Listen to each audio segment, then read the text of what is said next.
It's 19 hours GMT. Hello, good evening, and welcome to JoyNews Prime. We are live on DSTV channel 421, GoTV 125, and around the world we are on myjoyonline.com. I am Calony. And I'm Fostina. Sarfo. Tonight, nationwide mobilization of unpaid teachers for a massive street protest in less than 24 hours as outraged teachers take on government for recruiting 7,000 more teachers while leaving more than 6,000 employees still unpaid. Also tonight, Agenda 111's 20 billion cedis cost compels government to reach out to the private sector in a determined bid to complete the inherited and completed hospitals.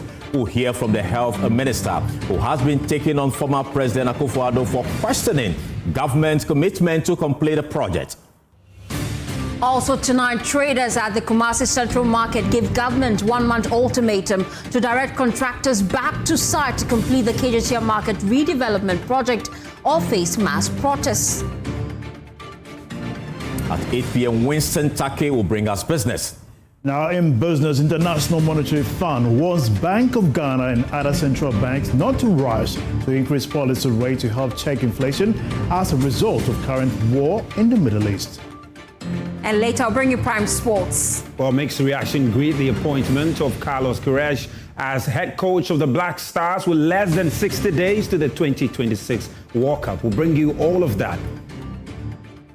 We are JoyNews. We are your home of independent, fearless, and credible journalism. It's a good time to take a seat and please be our guest.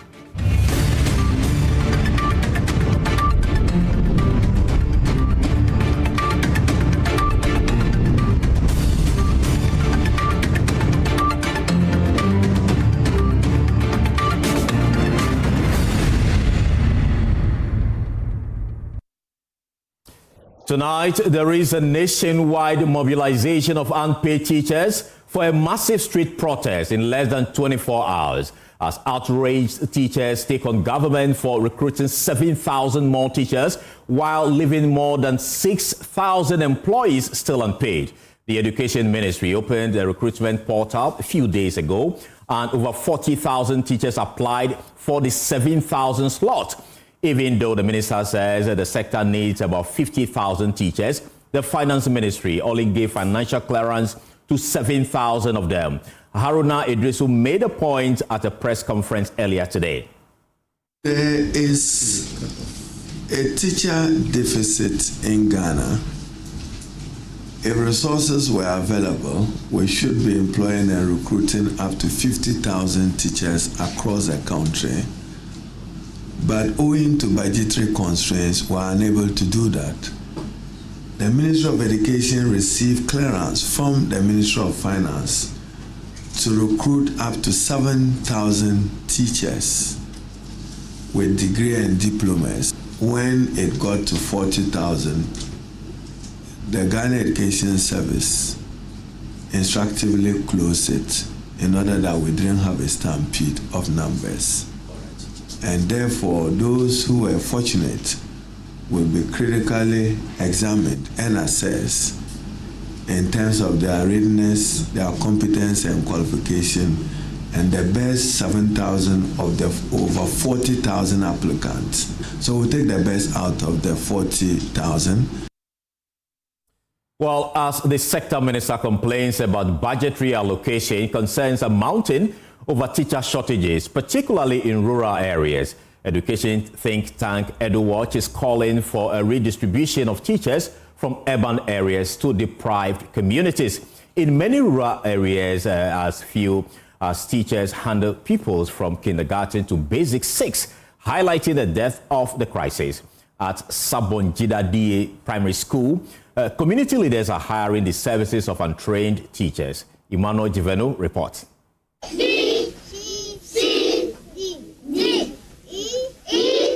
For pupils of Sabonjida DA Basic School, having a teacher is a privilege. This man here. 2 trained teachers shoulder the responsibility of educating pupils from kindergarten to basic 6.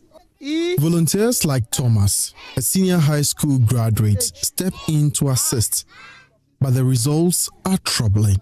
So I'm coming here to teaching ABCD to describe yourself to the 1, 2, 3, 2. So that's why that I'm coming to be teaching for my children. A, B, C. Oh, sorry. Let me check. A, B, C, D. Thomas tries his best, F. but his grasp of the English language and teaching methodology raises concerns. J, K, M. In one instance, the alphabet L was missing from the blackboard. Worse still, pupils are thought to pronounce M and N the same way, and these children repeat these errors with confidence. H, I, J, K, N. This is heartbreaking. These children are set up to fail before they even begin. I could not stand by and watch the blunder persist, so I intervened. There's an alphabet missing. What's it? H, I, J, K, N. L. Where's L? L is not there. So write the L there. Write the L. Okay, so this is how to write the L. I'm just writing this way. The situation grows grimmer. Yeah, you get it. I get it. The school has only 3 classrooms, forcing 2 different classes to share a single space. Teachers struggle to maintain focus and discipline while handling multiple levels at once. We are a lot of teachers. The whole school from KG1 to P6, we are only 2 teachers. Imagine, if you compare with me, the KG2 to P6, 2 teachers taking from KG2 to P6 is a burden to the teachers. We have KG1 to P6. And when you look at the structure standing there, is 2 classes in 1, which is very difficult for a teacher to be inside 1 class with 2 classes combined. Well, we can now hear from education think tank Africa Education Watch, because they are calling for redistribution of teachers from urban areas to deprived communities. The executive director, Kofi Asare, addressed a news conference earlier today. Ghana's education system currently has a financing gap of 16 billion Ghana cedis. And so it is unconscionable that we can afford to waste 900 million Ghana cedis a year on teachers who are surplus to manpower requirements at their current location. That is how much we spend by paying 15,000 teachers to hang on in areas where their services are not required and refuse to go and teach at where they are required. 900 million a year. It is within this context that it is important for the Ghana Education Service to optimize spending efficiency by moving such teachers immediately to where their services are needed. If they refuse to go, they should be disengaged. Well, the coalition of unpaid teachers is not happy about the recruitment of 7,000 new teachers while they remain unpaid. Zorano Eugene Sechuafia is the national organizer of the coalition of unpaid teachers, and of course he joins us via Zoom this evening for more. Grateful for your time. Why are you not particularly happy with this arrangement by government? All right, so good evening and good evening to your cherished listeners. I believe you can hear me clearly. Yeah, I can hear you loud and clear.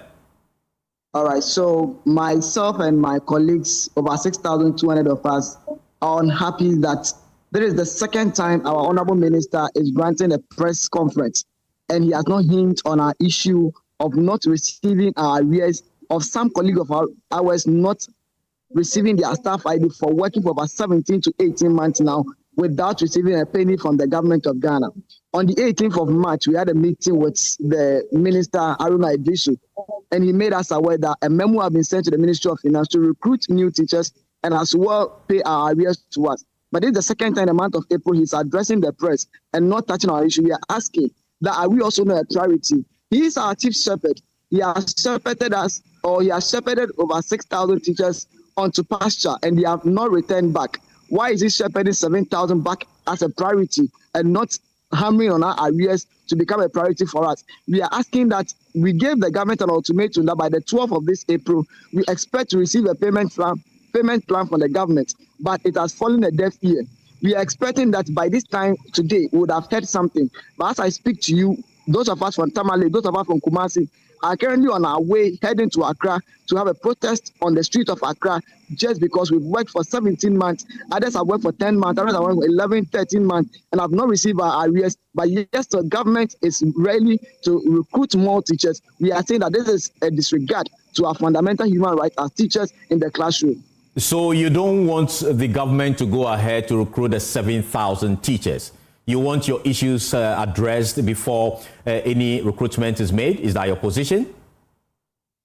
Our position is that at least we are not against the recruitment, but we are of the view that at least the first thing on the table should be trashed out before we go ahead to recruit new teachers on board.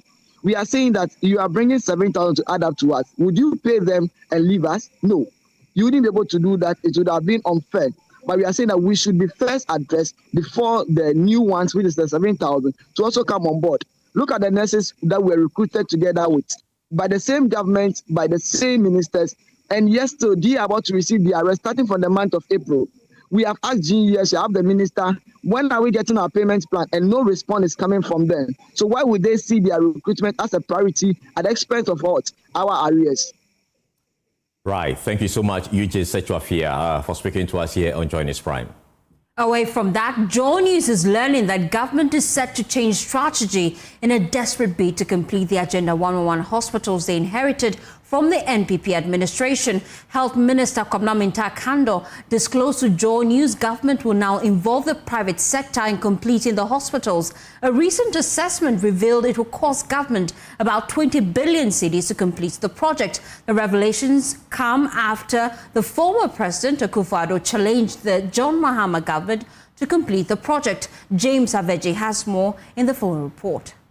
The former President Nana Danko Akufo-Addo, in an address during the JP Government Hospital's 100th anniversary celebration 2 weeks ago, noted the importance of the Agenda 111 project initiated by his government to Ghana's health sector, insisting that the John Mahama government must complete the project. We must also be honest. Not every project was realized. Not every project was completed.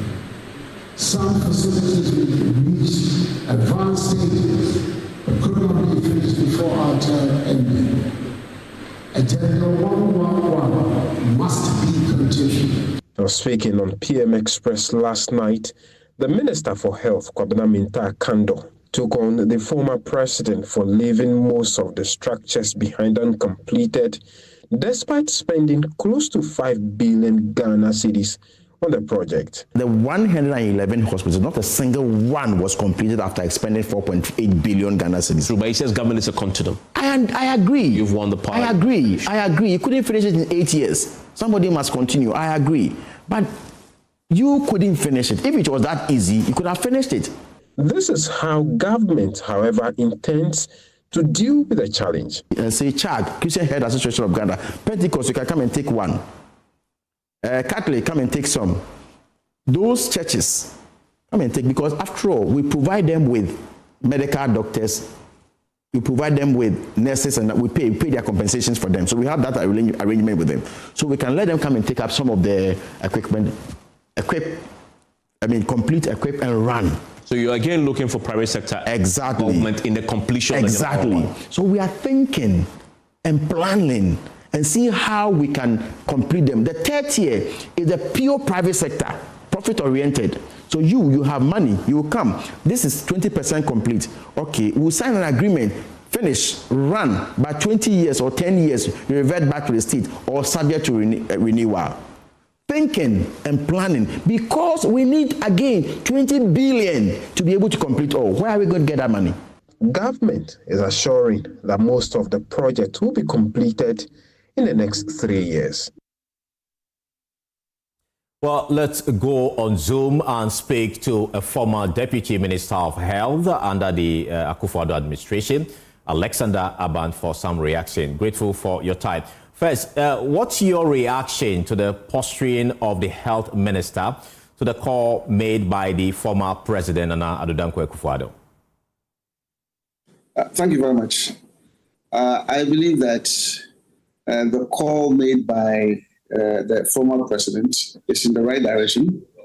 The minister should have just taken it in its strides, and then, since government is a continuum, give practical solution to what now is seen to be a problem. But for him to say that the former president during his time, we could not even finish one, and all that, I don't think we are playing politics here. It is just a need that we have to deal with. And so he himself finally accepted the challenge that, of course, government is a continuum, and that the current government also owes a duty to make sure that these things are completed. Then he came out with some, if I say, some kind of strategy to finish it. Those that may be completed by government itself, those that may be done in partnership with the other health providers like CHAG and Co. And then the final one is the purely private participation by yes. All that I would caution against is a situation where, in the end, the state or the taxpayer may have enriched some private person. So right, but for the purposes of time, you know, the health minister has also been raising some concerns that the previous administration actually failed to plan for these projects. And as we speak, we need about 20 billion cedis to put all of these facilities into use. What do you make of that concerns that he raised about the money specifically, 20 billion? I do not know the financials of it, but it's coming from him. That is why they are in government. And so if we have to always go back to say that, oh, the previous government failed to plan, you now have the mandate to plan. So probably it is because of the failure of previous government to plan that you were voted into power to come and plan and execute. And so we should not go back to the past rather than going forward and thinking ahead how we can solve it. Because as just now, whether we like it or not, billions of Ghana cedis have already been invested in these. They have been pushed into these projects. If we do not take practical steps to have these projects completed, they will remain white elephants sitting there. Right. And of course, that will be cost worse. And so they have a duty. Let them execute that duty. And Ghanaians will be better for it. Therefore, as we speak now, we have a lot of nurses who are sitting down, who have not got jobs to do. And so if they're able to finish it, it will advance our health service and also create employment for the teeming nurses who have finished their education and they're just sitting at home. Thank you so much. I think the point has been made. We'll leave it here. Still on health, construction of health posts for the free primary healthcare initiative is underway across the country. Sector Minister Agyeman-Rawlings, who visited construction sites earlier today, assured the new facilities will be strategically located in markets and transport hubs to improve early detection and treatment of diseases. My colleague Hannah Odami has more in the following report. The inspection tour began at the mega warehouse in Tema, where all the required materials for the health post are stored. Briefing the minister, managers of the facility assured equipment designed for the centers across the country will be well coordinated.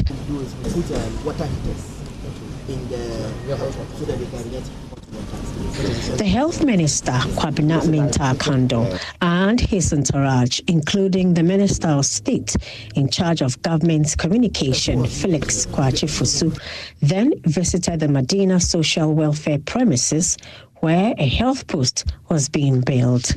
When completed, each health post will be equipped with washrooms, pharmacy, nursing and waiting areas, and delivery rooms. To prevent disruptions in healthcare delivery, each facility will also have a solar panel system for power and boreholes to ensure constant supply of water. For example, you can have a minor emergency when you are traveling and you are at a lorry station. So when you have a health post at the lorry station, you can quickly go to access healthcare at the lorry station. We have market women who are very busy, and they will have to go to the market, but when they have this post at the market, it becomes easily accessible, and so they can go there, take their blood pressure, measure their sugar level and all that. At the same time, they can quickly run to their businesses, and then businesses will flow, so they will not have to travel long distances to access healthcare. Government is hopeful that access to basic health care will no longer depend on an individual's financial standing, and that this will mark a complete departure from long queues. Hannah Odame for Joy News. Well, still on health authorities in the eastern and northeast regions have been compelled to treat patients with various infectious diseases in makeshift wards. When multiple infections are handled in the same room, the risk of cross-infection to patients and health workers increases significantly. Kwetenate tracks how the gap in infrastructure for treating infectious diseases is impacting healthcare in our latest documentary titled Healing in Borrowed Spaces. Here are excerpts. Room was once meant for tuberculosis alone, but over time, when infectious disease patterns changed, the space did not. Whatever infectious disease comes, are you going to put them all in the same room? So risking all their lives to exposure of, you came with one disease, maybe I came with meningitis, and then I'm lying close to somebody with TB without the systems that filters the air. I may get the person's TB, but I can also be kept in the general ward because I pose a risk to other patients on the general ward. So that we are still managing with that small isolation center, but we have outgrown the center. At the Eastern Regional Hospital, the holding bay for infectious diseases is an improvised space created during the COVID-19 period. The hospital's management collapsed several units to create the facility, which has an 11-bed capacity. For disease control officers managing different infectious diseases in this makeshift structure, it has become a dilemma. Esther Avoka is the disease control officer. And even the place is not conducive enough. If you see the airflow of this area, it's not so conducive and where it is located. So it is challenging. Moving cases, some out and some in, it defeats the purpose of infection prevention.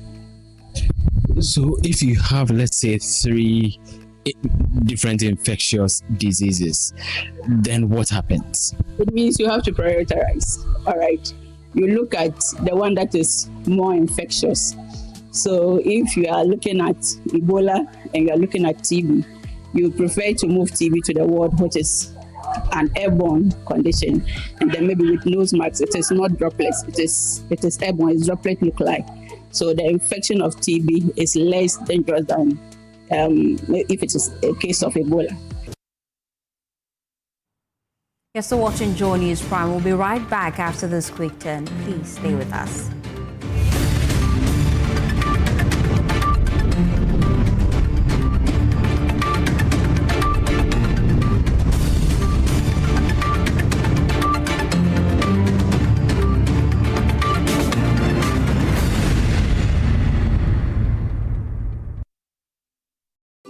Charlie, what number? The malaria really knocked you down, eh? Charlie, no joke. Fever, headache, vomiting, loss of appetite. I couldn't even eat my usual fufu. You and your fufu. But I hope you got tested before the malaria treatment. Yes, I did. And thanks to Malatu, I kicked out malaria one time. When malaria strikes, take Mala 2, containing artemether and lumefantrine. Comes in tablets and suspension for effective treatment of malaria. Great to have you back. Thank you. No problem. Mala 2 is suitable for adults and children. Manufactured and distributed by NS Chemist Limited. This advertisement has been vetted and approved by the FDA. No matter where we wander, Africa always calls us home. And here in Ghana, Stanbic Corporate and Investment Banking, together with clients like Gensa Energy and Goldfields, is driving sustainable growth.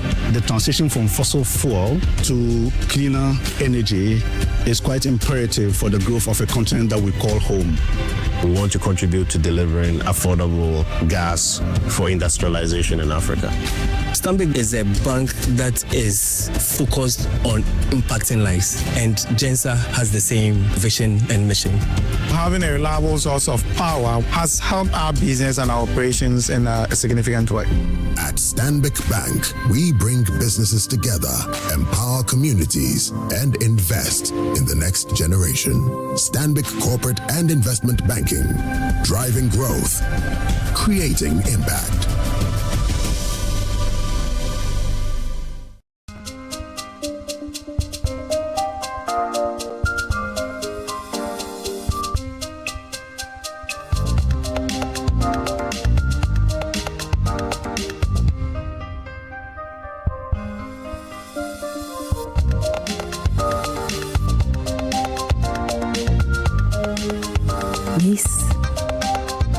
VIP.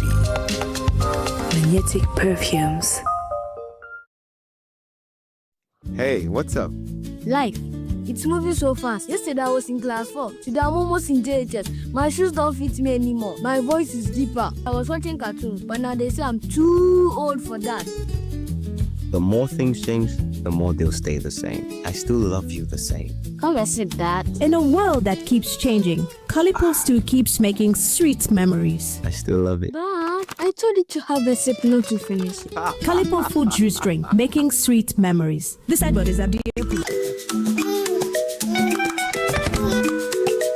How may I help you today? We'd like to open a bank account.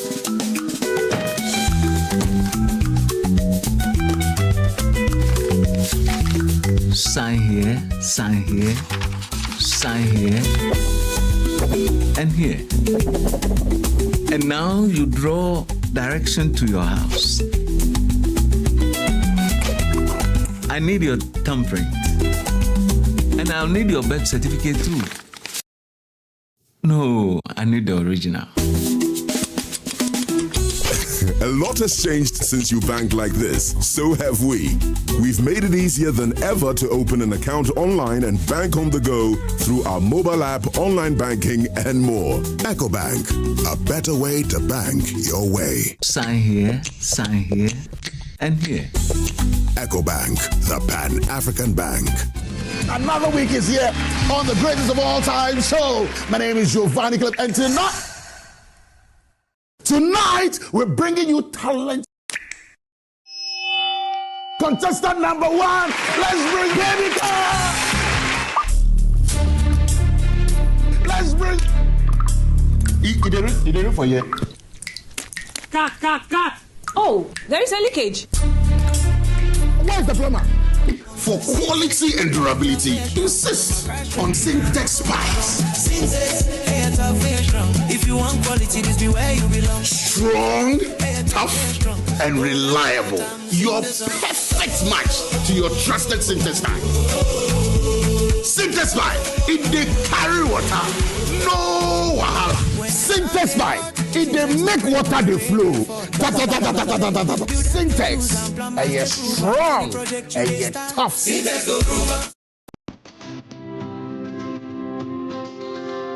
My name is Ochame Kwan, and Alphabet City says I should tell you about the Easter promo.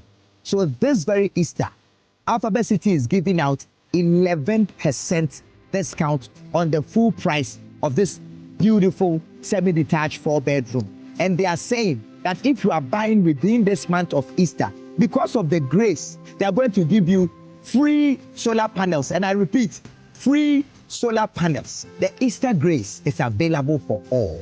secure your home with only 20% deposit of the full price of this beautiful home, and it's going to be yours forever. So call 0240 111 119. Alphabet City, the ABC of Home Sweet Home.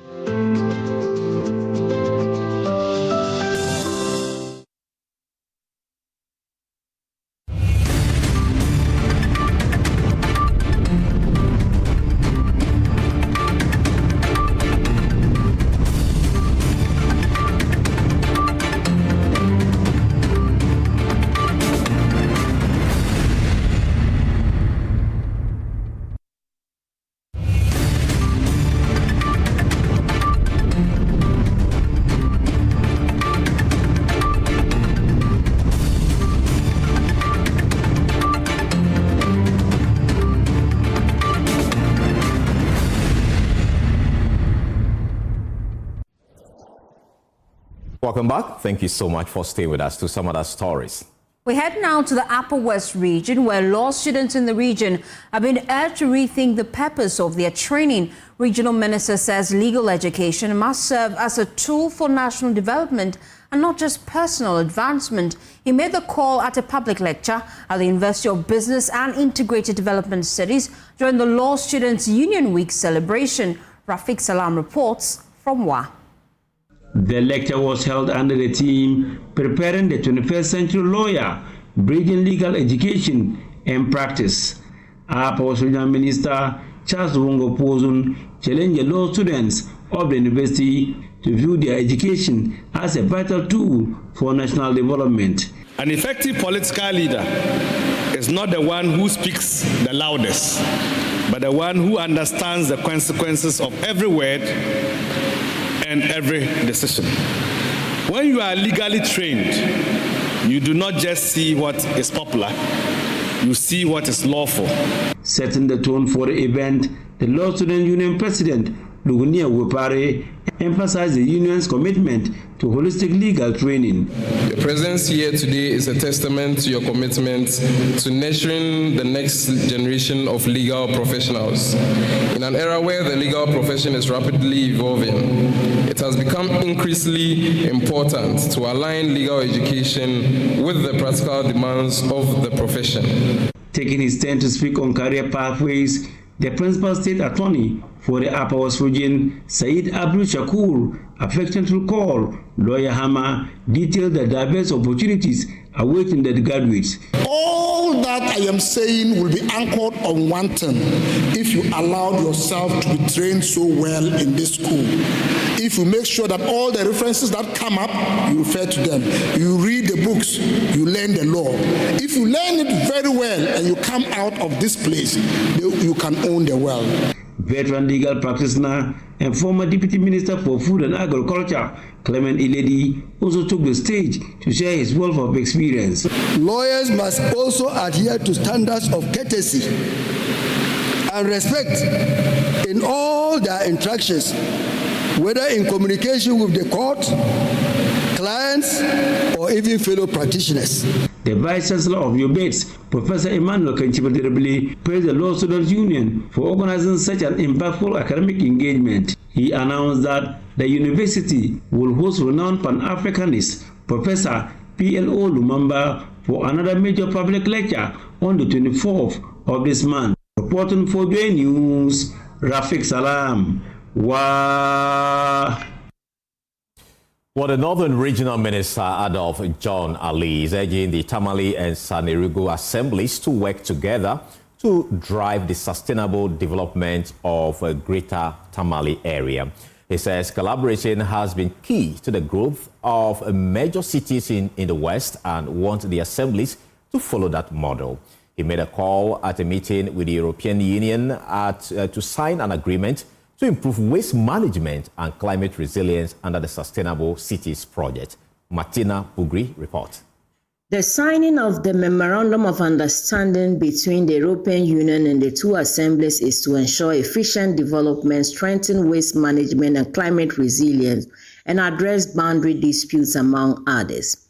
Speaking at the event, the Northern Regional Minister, Adolf John Ali, said the assemblies must work together to bring development. To urge the two assemblies to take full advantage of this initiative, to undertake joint development planning with a shared vision to ensure coordinated development for the greater Tamale.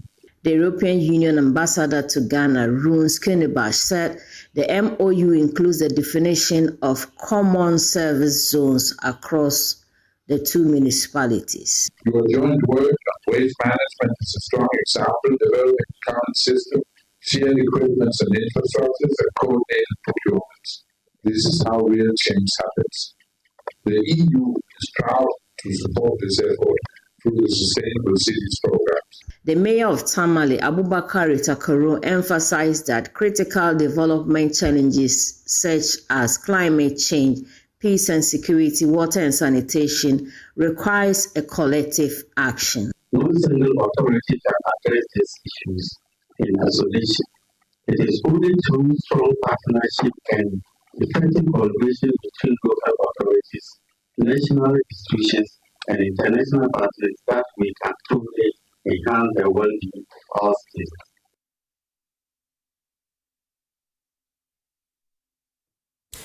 Well, traders at the Kumasi Central Market are demanding immediate action on the stalled phase 2 of the Kejetia Market Redevelopment Project. The Combined Traders Union has given government a 1-month ultimatum to direct contractors back to site or face mass protests. There's more in the following report.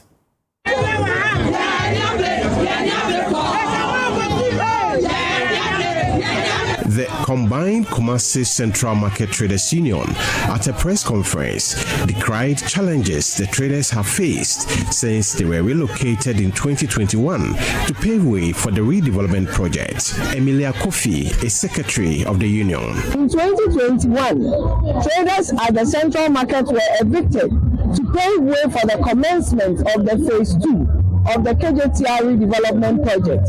While some traders were relocated to raise costs, a vast majority are scattered all over the city without permanent trading spaces, and another majority find themselves in the house practically jobless. Emilia further revealed the Vice President, Professor Nana Jane Opoku-Agyeman, had assured the union that work on the Phase 2 project would resume in March 2026. However, she noted the promise has yet to materialize. In view of the above, the union is issuing a very firm ultimatum to the government and all relevant authorities to ensure the release of funds and the resumption of work on the project by the end of May 2026. Failure to comply may leave the union with no option than to embark on a massive course of action. Away from that, erratic rainfall, prolonged dry spells and land degradation are putting pressure on livelihoods at Wulugu in the northeast region. Dependence on charcoal and fuel wood, especially among women, is also driving deforestation. Now, improved cooking stoves are being introduced in some communities to reduce environmental impact and support climate adaptation. Isaac Nonya reports in today's Climate Evidence.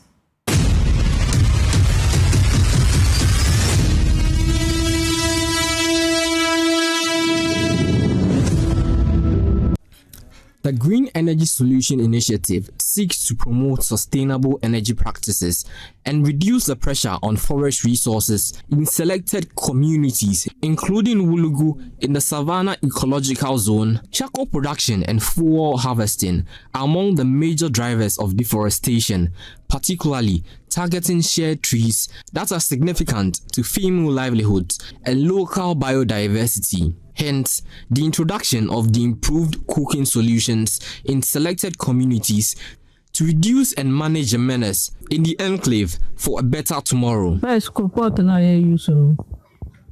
Hey, Maya, what to me, I learned so long ago, no hominarity, I yet it are.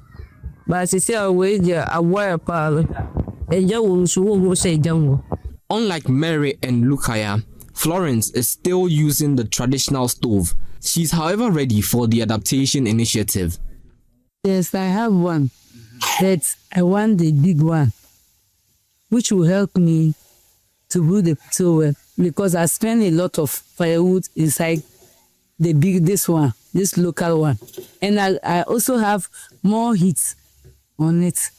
In 2025, a Tamale-based civil society organization, Youth Empowerment for Life, in partnership with the Faculty of Sustainable Development at the University for Development Studies, commissioned a study to look at the causes and effects of charcoal production in Buipe and Wulugu in the Savannah Ecological Belt. As part of the findings, there were proposals for us to undertake in terms of intervention, whilst also pursuing policy change at the ministry level.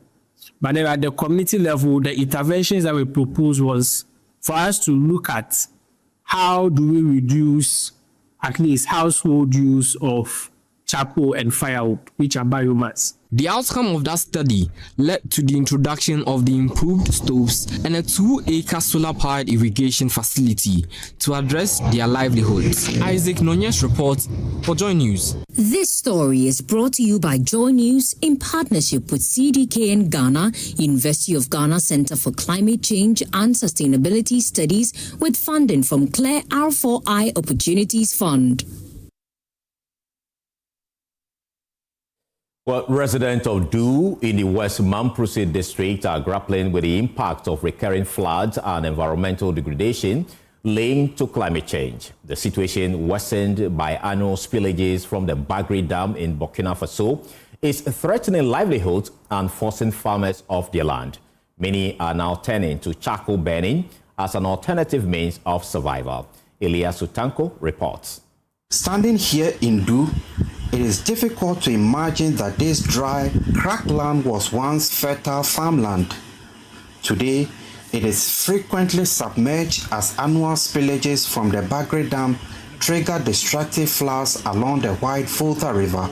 For local farmers, the floods are both predictable and devastating. Crops are washed away before harvest, farmlands reduced to silt and debris, and incomes wiped out. Alassane Damankon says he now travels south to take up menial jobs just to meet his family's needs. Free 92, 95. Since 1995, the river has continued to destroy our farms whenever we cultivate them, forcing me to travel to Kumasi each year to take up other jobs in order to feed my family back at home.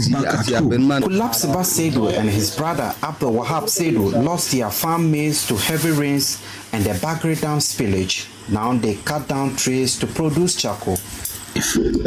We would not engage in these activities if we had access to a decent livelihood options.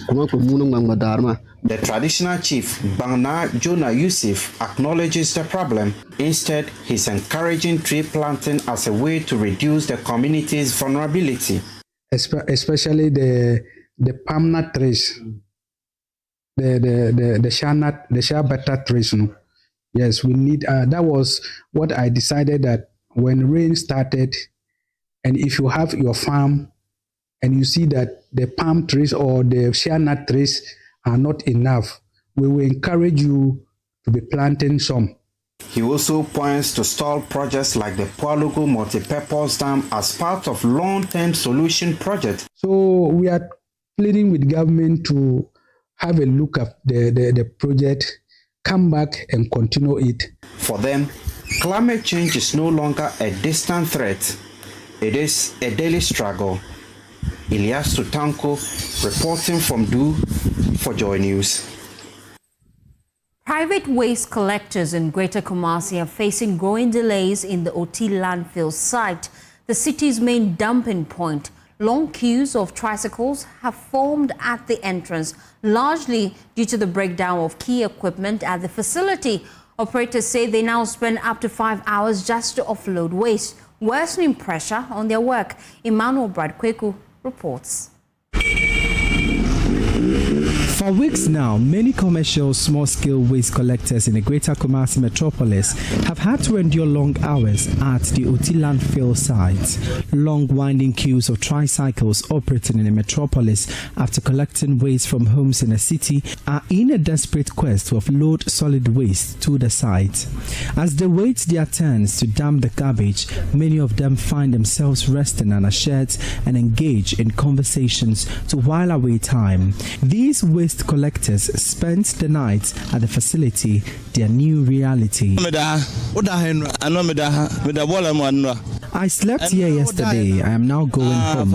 I came around 6 p.m. and they told me they are not working. My customers have been calling me. They even insult me for not collecting their rubbish for days. The landfill site receives waste from at least 10 districts and municipalities in the Ashanti region. An aerial view of the facility revealed a choked site with spillover stretching into homes. Every 3 days, via machine on the website. The machine breaks down every 3 days. We suffer whenever it breaks down. The Kumasi Metropolitan Assembly earlier announced that the landfill site faces a possible shutdown in 3 months as the site nears full capacity. The Kumasi Compost and Recycling Plant, which complement waste collections, has for months now become defunct. We beseech the authorities to bring in new machines. So it's past midday, and as you can see, some of them are now have been able to move in, and they came earlier in the morning, and now they've been able to move into. They are getting closer to the facility. It tells the drudgery, the stress, and strain these private waste collectors must endure on a daily basis, collecting refuse and dumping it at the Oti landfill site here in the Ashanti region. From Kumasi for Joy News, my name is Emmanuel. Right quick. Away from Kumasi, President John Dramani Mahama is calling for a paradigm shift in how investment and natural resources are managed in Africa. He says the global landscape is evolving and the continent must adapt to these changes. Speaking at the Afri Heritage Awards in Accra, he stressed that Africa cannot continue to seek aid while sitting on vast natural resources. There's more in the following report. Right after that, we'll bring you showbiz. It was a beautiful night of Pan-Africanism as leading figures from across the continent gathered in Accra for the Afri Heritage Awards.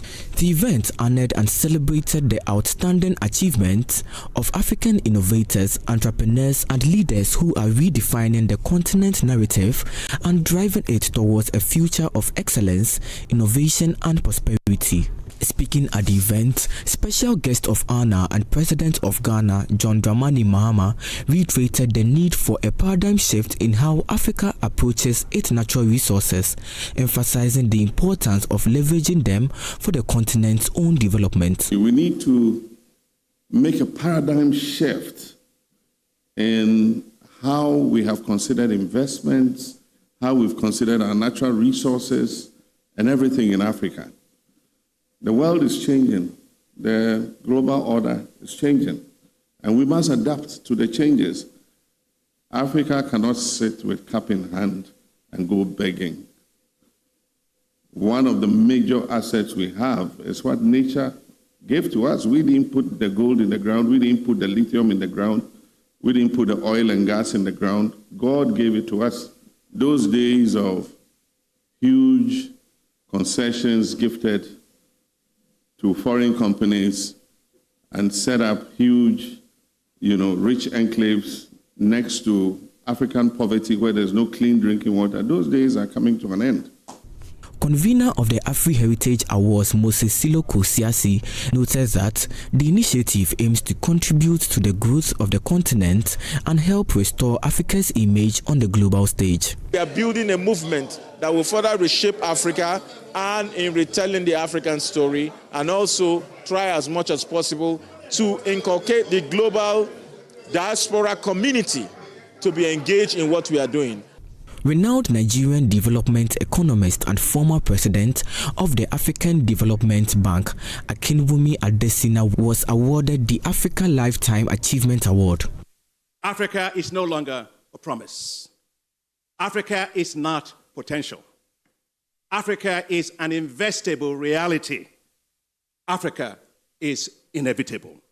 Key awardees included the University of Ghana, which received the African Heritage Award for Academic Excellence for its contribution to higher education. Bolare was honored with the African Media Icon Award, while George Manewia and Ngozi Okonjo-Iweala were nominated for their significant contributions to African development.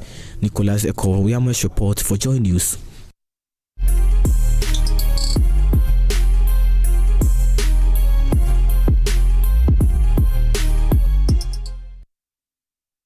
You know what time it is? It is time for Showbiz. Becky is in the studio. Hi, Becky. Yeah. Hello to you, Fostina. I'm doing good. I like your red nails. Oh, thank you. We got something to talk about. My nails this evening.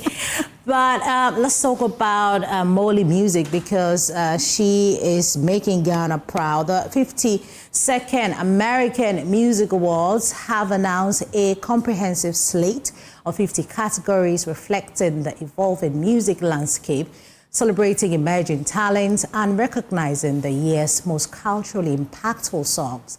The awards will also honor the biggest artists, albums, tours, and defining music moments shaping popular culture. Congratulations to Molly, who has made history as the first Ghanaian to receive a nomination at this year's event in the category for Best Afrobeat Artist. Molly will go up against music heavyweights such as Burna Boy, Rema, Wizkid and Tyler in a bid to win the award. These artists are recognized for their significant contribution to Afrobeat genre and their impact on the global music scene. The category showcases a diverse range of talent, from established icons to a new generation of voices redefining the genre's global reach.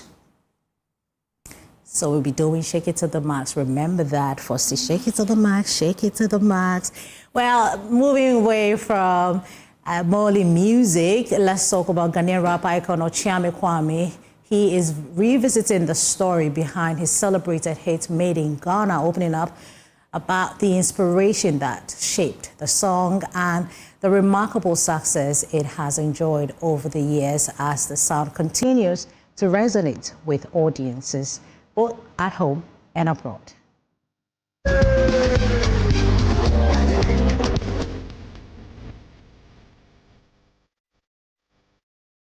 When you wrote that song, I mean, did you think that it will last this long? Did you think about it? I was signed as a cultural ambassador for Ghana, right? And when Afeku became big up, when Honorable Afeku became the Minister of Culture, yes, so tourism, signed me as one of the cultural ambassadors, and we were asked to bring our projects. And so, because I'm a musician, my contribution is always music first, you know, so I said that I was going to record an album called Made in Ghana and then go to each of the 10 regions and do one song to represent each of the regions. Okay. And I did the album, and the Made in Ghana song was like a summary of everything that I've done. And one of the reasons why, yes, I knew that the song was going to stand the test of time. Okay. And one of the reasons was because I got an everlasting musician to produce the song, who is Uncle Taylor of blessed memory. So Uncle Taylor, in conjunction with Dangrau, produced the song, and I had the most beautiful young voice at that time, or one of the most soothing voices, Kiddy, to come and bless me with his voice. So it's a combination of a lot of things. The message in the song, Kiddy's voice, the production, the mix, and the way Ghanaians received it. That's why during every month of Ghana, people want to go back. And also, I also think that it's because a lot of contemporary artists don't play such songs anymore. So maybe if we get Stonebwoy, Kwame Eugene, Kiddy, all of them playing Made in Ghana songs, maybe there will be more, it will engender more people to build national pride.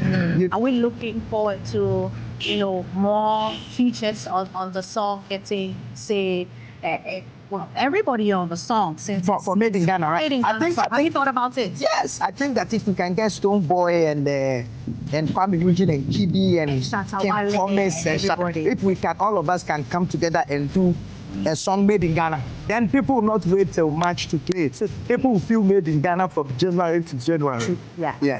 That's true. And did I make money from here? Yes, that's what I do. Yeah, I'm a musician. That's what I do. Every other thing that I do, teach, do music, sell boxer shorts, model, well done. Yes, I do. It's doing great. It's doing great. All that is possible because I make music.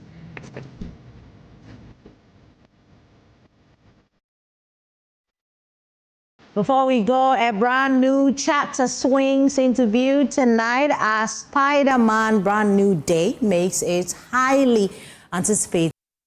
Well, we're wishing Peter Parker all the best. I hope that he doesn't lose the powers.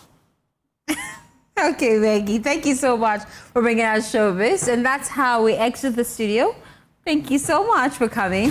Up next is Prime Business. Bye.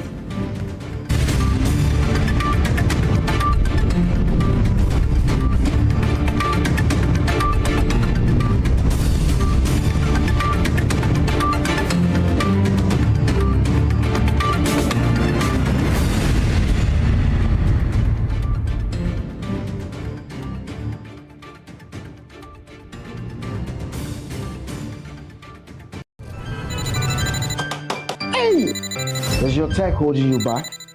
Feeling lost in the maze of outdated gadgets? Relax. Come with me to Configure.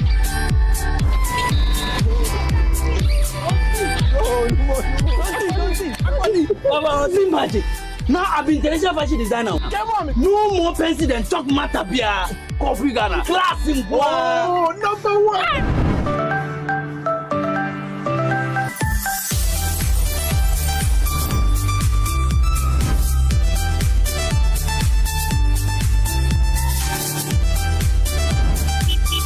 Ghana, we don't just sell electronics, we transform your life. From office to home appliances and more, we have everything you need to step into the future. Config Ghana, class in Config Ghana, number one. Putting on just the fabric isn't really enough. You have to put on your confidence. I chose this Printex fabric because it symbolizes hope and success because of the color and the texture. Printex. Hey, Charlie, what number? The malaria really knocked you down, eh? Charlie, no joke. Fever, headache, vomiting, loss of appetite. I couldn't even eat my usual fufu. You and your fufu. But I hope you got tested before the malaria treatment. Yes, I did. And thanks to Malatu, I kicked out malaria one time. When malaria strikes, take Malatu, containing artemether and lumefantrine. Comes in tablets and suspension for effective treatment of malaria.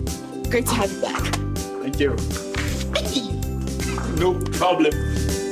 Malatu is suitable for adults and children. Manufactured and distributed by NS Chemist Limited. This advertisement has been vetted and approved by the FDA. Hi, it's me. The one you poke, sip, and hopefully love. I'm your small reminder that growing up doesn't mean growing out of me. Trends come and go, but you still reach for me. I'm not just a drink, I'm that little sip that reminds you life can still be sweet. Calipo Fruit Juice Drink, making sweet memories. This advert is FDA approved.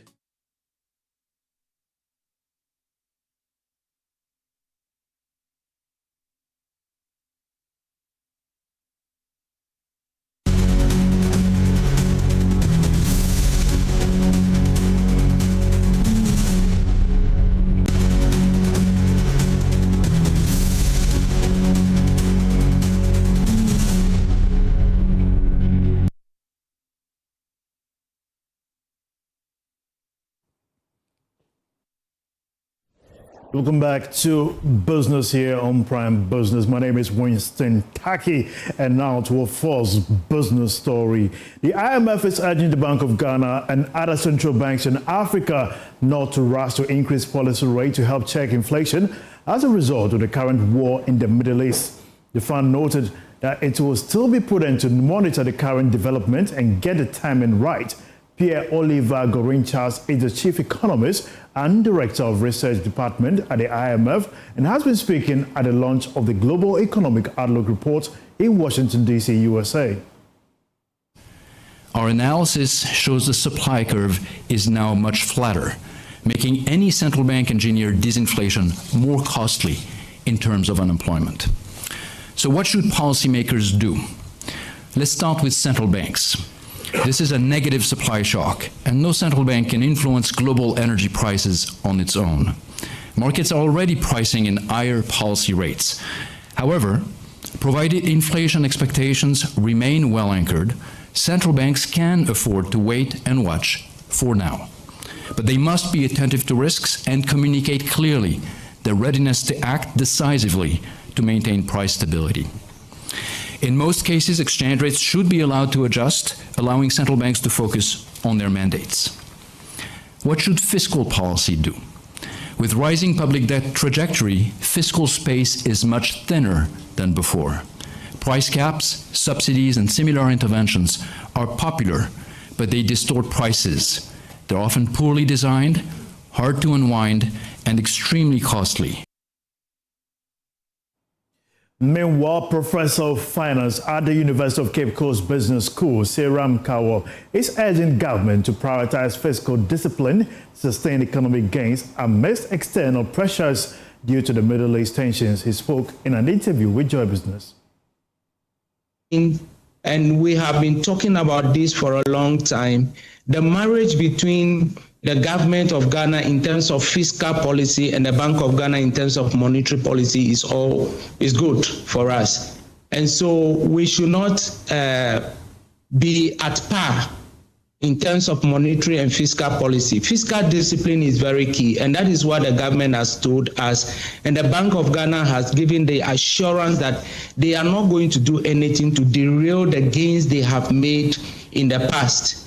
And so moving forward, the bank should just work closely with the government, and then the Gold Board initiative that they've brought, they should just make sure that they follow these ones very well. You realize that in terms of borrowing, government has been very prudent. Just recently, they issued a domestic bond that raised some 3 billion Ghana cedis or so for the country at the rate that is about 12%, if I'm not lying. And so that is very good. And we need not to rush in getting money that we will not spend prudently. And Ghana has recently passed the value for money bill, which when it comes to place will monitor the project and the constructions and the loans that we get, and that will go a long way to help the country. Moving on, the Ghana Insurance Association has underscored the need to preserve competition, transparency, and merit-based procurement system in the insurance industry to promote fairness. The following report has more. I made the appeal after its engagement with the State Interest and Governance Authority on a communication for state enterprises to do businesses with only SIC Insurance PLC and SIC Life Insurance Limited. According to SIGA, its communication was not intended to compel all state enterprises to solely deal with SIC.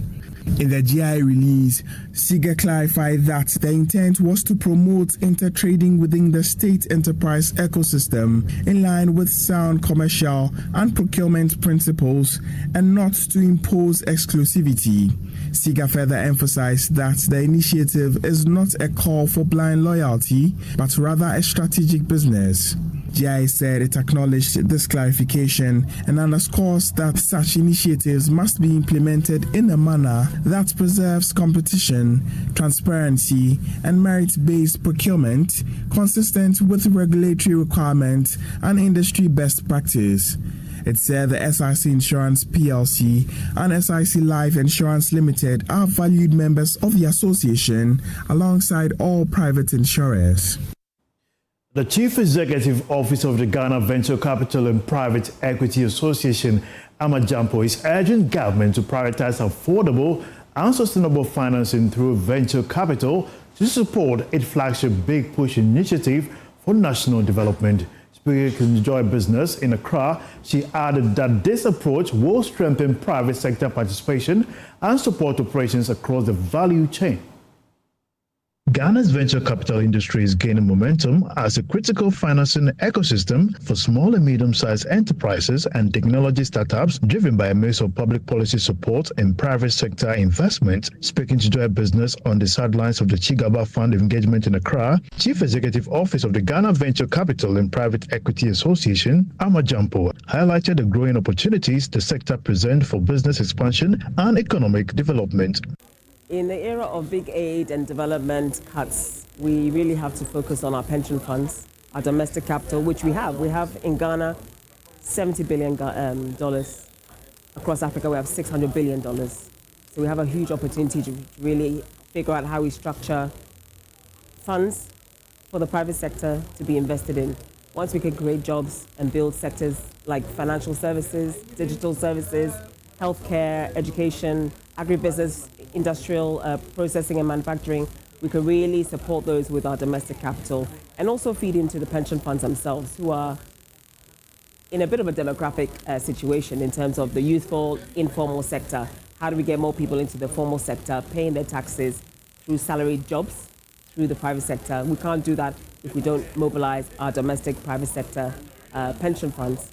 She also stressed the need for a clear legal framework to support the domiciliation of investment funds. Ghana has a ways to go. I mean, we are looking at our legal and fiscal frameworks, and so we're really pushing for a bill to be passed. The limited partnerships framework is a key one that's missing in Ghana, so it makes us uncompetitive compared to some of our neighbors. And so we're really pushing hard through an interagency committee with the Ministry of Finance, the Security and Exchange Commission, the MPRA, the Pensions Regulator, and the ORC, the Office of the Registrar of Companies, to figure out how we can expedite the process of having a bill to have the legal framework in place in Ghana so that we can be competitive as a hub, a financial hub for funds to domicile and be based here in Ghana. The association is further urging government to leverage venture capital as part of its Big Push agenda to drive private sector growth across key value chains. We have many enterprises that are owned by Ghanaians, normal business people, that need access to long-term patient capital to invest and scale and expand their businesses. So with a big push, we are looking for it to be an inclusive exercise. We're here to support the government through our activities to really link our private sector capital, our expertise, our knowledge that has been acquired over more than 20 years in this venture capital private equity space, to really support the government with its initiatives by funding the private sector enterprises and entrepreneurs and their boards and their supply chains, all of those players within the private sector, to come up through the big push. But without long-term affordable financing through our subsector, pension funds in particular being a key driver of that, we will struggle to actually have a sustainable, affordable, less debt-dependent situation in terms of financing our private sector development and the big push and other private sector development financing initiatives. Meanwhile, the 2026 Ghana Venture Capital Association Annual Industry Conference, themed Fueling Ghana's Future Through Domestic Alternative Investment and Unlocking Trapped Capital, is scheduled for April 23rd in Accra. The event is expected to bring together key players in the private equity and venture capital space to discuss investment trends, policy direction, and capital mobilization.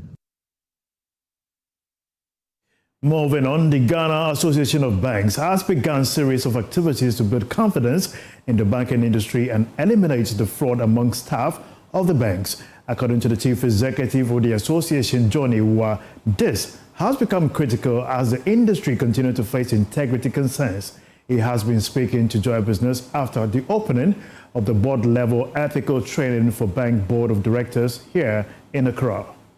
The ethics training is designed for board members and high-level staff of regulated banks in the country to improve their knowledge on fraud prevention and ethical policies at the various banks. According to the Ghana Association of Banks, the situation of reported fraud in the sector is worrying and more troubling when bank staff are involved. Chief Executive John Ewa told journalists that all other staff of various banks will benefit from such trainings across the country. Very concerned. One fraud happening in the banking industry is one fraud too many. So we do not want to record any kind of fraud. So if fraud happens as a community, it shakes our DNA. It shakes, what makes us the banking industry that we call ourselves. And therefore, you're right. When Bank of Ghana issues the fraud report and it shows a certain trend which is moving negatively, particularly with staff involvement, we get worried. And so the training and the public awareness campaign that we are embarking on is all part of the processes we have put in place to help us address that phenomenon. Meanwhile, he has been calling for more stakeholder support to curb high non-performing loans in the sector, which is making Ghana non-competitive. Generally, a lot of the MPRs also have to do with structural deficiencies we have within our judiciary, our court system, the Lands Commission, the Environmental Protection Agency, Standards Board, FDA. They are all agents of credit or agents of financial intermediation. And if the system doesn't work properly, we have a Borrowers and Lenders Act that says A, B, C, D. Once you start to implement A, B, C, D, because of distress, the customer moves to the court and then they are accommodated. Until all that is cleared, then we will still have NPLs levels which will not be acceptable. The way it is now, the whole sub-region, Ghana, proudly, we stand tall when it comes to non-performing loans, which is very bad. We are one of the leading economies in West Africa, and we should lead on all metrics. We cannot lead economically and then say that our default rate is at 19%. I mean, it's not right. When in other territories, about 4.5% and 6%. Participants were taken through new modes of banking and fraud prevention. Fitch Ratings has warned that a prolonged Iran war leading to sustained high oil prices would likely have mixed impact across African banking sectors. The following report highlights the key concerns raised by Fitch Ratings. To the UK-based firm, the effects on bank ratings would largely depend on any implications for sovereign ratings, given the strong connections between sovereigns and banks across much of the continent. Fitch said its March global economic outlook, which assumes relatively short Iran conflict and oil prices averaging $70 per barrel over 2026, did not have a major impact on macroeconomic projections for African countries where it covers banks. Consequently, it said Fitch do not expect the changes in its projections to have bank rating implications. It continued that an adverse conflict scenario involving the Strait of Hormuz remaining effectively closed until June and an average oil price of $100 per barrel in 2026 remains a rating-relevant credit risk despite the recent ceasefire. It warned that this scenario would renew inflationary pressures in many African countries, particularly net hydrocarbon importers such as South Africa, Kenya, Morocco, and Tunisia. Fitch added that it would also pressure most countries in the West African Economic and Monetary Union and could lead to fuel shortages in some areas. Again, Fitch forecasts that the worsening terms of trade and the potential for reduced foreign investor appetite could pressure some currencies. Freight forwarder Michael Obri is defending the decision by industry players to maintain a strike at Ghana's ports, insisting the action is necessary to force government to address concerns over the implementation of the Publican AI system. In an interview with Joy Business, he says importers are unable to absorb the high charges being generated, warning that the policy lacks transparency and adequate stakeholder consultation. Operations at the port has come to a halt. Reason being that freight forwarders are not paying duties, and it's because they are acting on the instructions of GUTA, their importers, who say we do not have the money to pay for the kind of figures that are being churned out to us. Yes, we've had some engagement, but like we mentioned, the reason why we're striking is because those engagements, the outcome of those engagements have not appeared as though the government wants to listen to us. And so after successive conversations telling them that, look, because our demands has just been simple, that withdraw the publican AI because we have a series of complaints about it. So withdraw it. Let us come back and have a conversation as stakeholders and fashion out a way that, or fashion out methods of implementation if you so want to implement because it is government policy, but in such a manner that does not affect the importer, does not affect the trader negatively, and government also gains the required revenue that it wants to raise. Unfortunately, that conversation has not been driven home from where we sit. And so we think that an industrial action such as a strike is one of the ways that we can drive our concerns home. Now, the Minister for Energy and Green Transition, Dr. John Abdallah Jinapo, has assured Ghanaians that ongoing efforts to strengthen the country's electricity distribution network will not result in additional tariff charges. This comes as the Electricity Company of Ghana embarks on an ambitious nationwide transformer upgrade program. To roll out 2,000 transformers across the country as part of efforts to improve power distribution and enhance system stability. The initiative is expected to address capacity constraints and reduce frequent power disruptions in many communities. Speaking during a supervisory inspection of ongoing works at substations, the Minister for Energy and Green Transition, Dr. John Abdallah Jinapo, emphasized that the upgrade is a critical step towards building a more resilient power distribution network. ECG under the current management is primarily focusing on their core mandate, investing in critical infrastructure. It is not just within Accra. Next month, they intend to move to Kumasi and to the other regions. Indeed, when it comes to the normal distribution transformers, they intend to roll out about 2,000 transformers. That is massive, it's unprecedented, and it's never happened. But I also encourage the staff of ECG to give of their best. District directors, regional directors, and all the other directors, and even the staff themselves. Despite the scale of the investment, the minister assured consumers that the upgrade will not lead to any increase in the electricity tariffs. We do not intend that we'll burden the consumer with extra tariff. If there's tariff, it will be because of normal activity. Like I said, we've refocused ECG.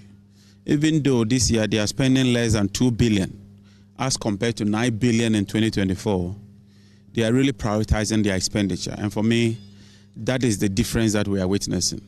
And so let me assure consumers that even if there's a tariff adjustment, it will not be solely because of this upgrade exercise. He, however, appealed to the public to exercise patience as ongoing works may result in temporary power outages in some areas. In the coming days, I want to appeal to customers that if you see some outages arising from this exercise, kindly bear with us. It's momentary, it's temporary, and it's just to ensure that we have an improved, better system so that you can enjoy reliable supply of power. It's a continuous exercise. We're going to do this for the next 3 months, another 6 months, and we take it up to 1 year. The ministry maintains that the long-term benefits of the project will outweigh the temporary disruptions, with improved reliability expected to support businesses and households nationwide. Now, the Executive Secretary of the Chamber of Petroleum Consumers, COPEC Ghana, Duncan Amor, has admitted that the state could incur some revenue losses if proposals by civil society organizations are accepted. However, he believes the responsibility now lies with governments to strike a balance between the downstream and the upstream petroleum sectors, ensuring that revenue is not entirely eroded. His comment follows proposals by some civil society organizations advocating a 1 cedi 65 pesos fuel price relief alongside long-term reforms in the petroleum sector. He spoke to Joy Business. We are quite certain as civil society organizations that there will be some loss of revenue to the state. And for that matter, the various agencies on whose behalf some of these levies or margins or taxes is collected. What we are, however, very optimistic of happening is a balancing situation where the state or government doesn't lose revenue entirely, because as we speak, crude prices are way above $100 a barrel. What that means is that if originally our petroleum or crude exports, 100,000 barrels of our license was going to yield on average about $70 million. Today, it would yield over $100 million by the same volume or quantity. Government would be getting some windfall from the upstream. And so just losing a bit on the downstream, government would simply need to balance these two streams and be able to still prosecute the 2026 budget that government did put together. Away from that, more than 20% of the country's finished petroleum product needs for the first half of 2025 came from the United Arab Emirates. This revelation was captured in the last petroleum product analysis seen by Joy Business. Details in the following report. The report showed that from January to June last year, imports from the United Arab Emirates accounted for 20.5% of the country's finished petroleum product needs. It was followed by Netherlands with 12.5%, and Belgium accounted for 11.6%. The report also showed that 90% of Ghana's petroleum product needs were imported, exposing the country to some external shocks and exchange rate pressures. According to the Bank of Ghana, oil and gas imports under merchandise import component of the external sector remains the largest of the country's import bill. Last year, for instance, the country spent $4.9 billion to finance these imports. But for a lot of people, the biggest concern here is that whether the country is really immune from the Middle East war in terms of the petroleum product supply. Well, this fresh data may raise more questions than answers. Let's bring you an update on how commodities are faring on the global market as of now.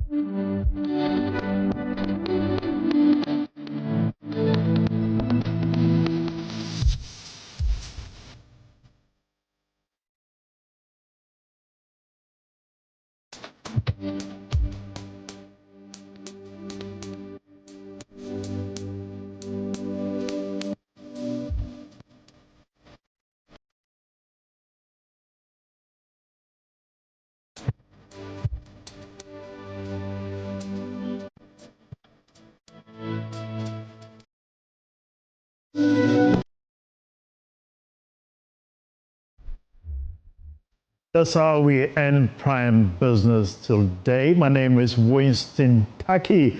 Thanks for watching. Up next is Prime Sports.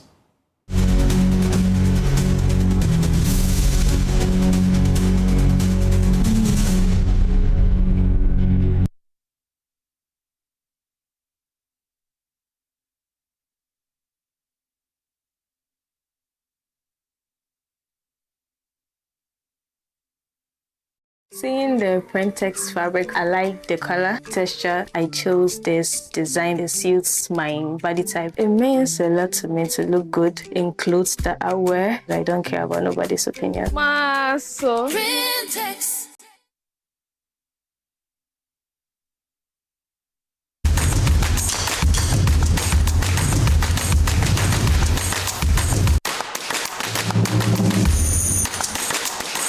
Every morning before the rush, before the arguments, before the headlines begin to chase us, there's a moment to pause, to listen, to understand what truly matters.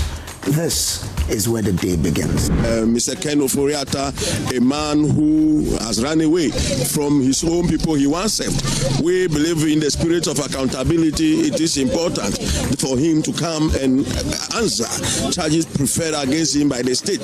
On the AM show, the news is not just read, it is examined. The stories shaping your life, explained with clarity, handled with care. We ask the questions without fear. If your constituency cannot grow enough tomato for Ghanaians, then there's something wrong with your constituency. My name is Emefa Akosia Adeti. And I am Samuel Kojo Brace. 2 voices, 1 purpose, holding the powerful to account, putting your interests first in every conversation.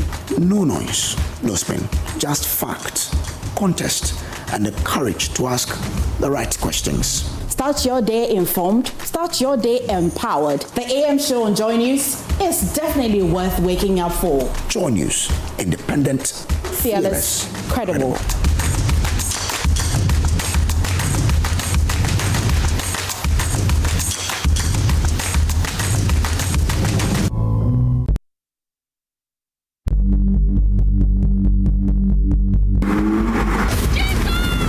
If you got involved in an accident and you needed a surgery, that place they will put you, what do they call it? That's a theater. That's a theater. The doctors, before they start operating on you, they put you on some kind of a platform. Can we call that a stage? Before they start your surgery, are they going to put on lights? Do they wear their coats and all that? Can we call it costume? All the scalpels and knives and stuff they use, can we call them props? If it is a teaching hospital, they have other students watching the surgery. Can we call them an audience? Those same doctors, some people will go to them with depression, and because they have no drugs for them, they would recommend a theater, our kind of theater, for them to come and watch a show so they can laugh, and they call it therapeutic. So how different is my theater from their theater? I didn't become a medical doctor, but I am a doctor. Do I ever see myself getting into politics? We would be idiots if we all don't. Producers like, Charlie, if you ask them about it, ask them about why. I won't ask you. Gen Zs are not lazy at all. They're actually very smart. We are the ones who are dumb. I've been trying to bring to Ghana for a while, and I just haven't found the money. Oh, Charlie, George is crying again.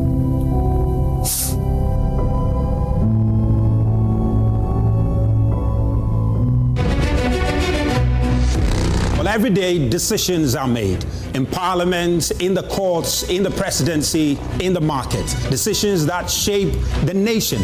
Here on The Beat, we follow with keen eyes and track the centers of power. And also look at the recently imposed 1 cedi development levy to try and cushion consumers. But my hope is that sooner than later, this war will come to an end. Join me for a quick, sharp, and authoritative update on decisions that matter to you. Lawyers for Chairman Wontumi, led by Andy Apiakubi, raised a concern about the fact that the documents presented by the prosecution were not readable. Breaking down the decisions, explaining the impact, connecting the dots. The Beat, weekdays at 5 p.m., 60 minutes, 4 power centers with reporters on The Beat. Feel the beat. Test the pulse of power only on JoyNews.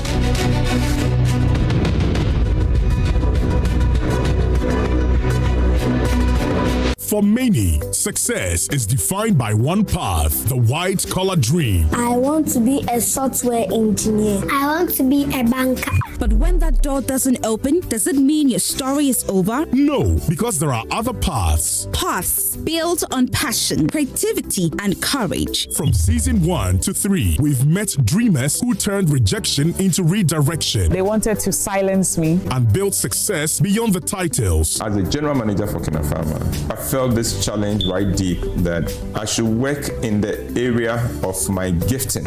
I started writing. Now, season 4 is here. New stories. Remember one kid who walked into my class and looked and said, "You are from Africa, right?" And I said, "Yes, that's why you are so black."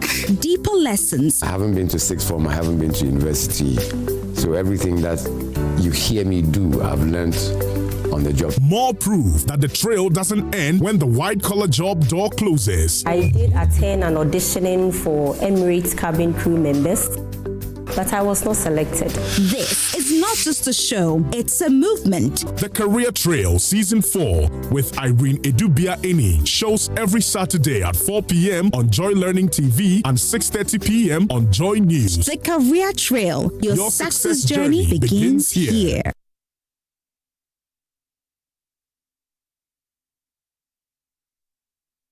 From farm to plate, do you really know what you're eating? Any glitch in the circuit of the food chain can change the price and size of what you eat. Technology has changed the face of farming, but how is Ghana plugging in? Join Jesse Aram Agbakpo, Emmanuel Bright Kweku on the food chain as they project startups in the agri sector, highlight the gains and plight of industry players while engaging with experts for more insights in agri-related issues. Food chain, everything agriculture and more, as during the Joy Business Report every Thursday at 1 p.m. on Joy FM and every Saturday at 6 p.m. on the Joy News channel, with a repeat on Tuesdays at 2:30 p.m.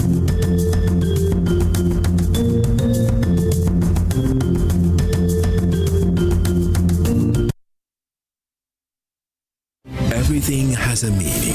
For every story, there are many versions of what is true. What we need to do is guarantee that kids will get an education. Go to Finland, go to everywhere else. The state that does not pay for people to go to boarding schools. Every opinion can be debated. The political construct of the national interest can be interrogated, but some facts are hidden in the depths of interpretation. The cost of the land at Emperor Residential, which government has just bought for them, but they are waiting for the construction of the ambassador's residence. You need to add that as well. The relocation of the judges, the cost of the construction of a permanent bungalow, then passport office. It costs us 10 million Ghana cedis to relocate the passport office. So why is government not coming clean? So we check the facts, raise the standards of intellectual discourse, and present the issues on the altar of unbiased scrutiny. This altar is Newsfile, your most authoritative news analysis program. We must practice independent, credible, and fearless journalism. Newsfile with Samson Ladia Yenine.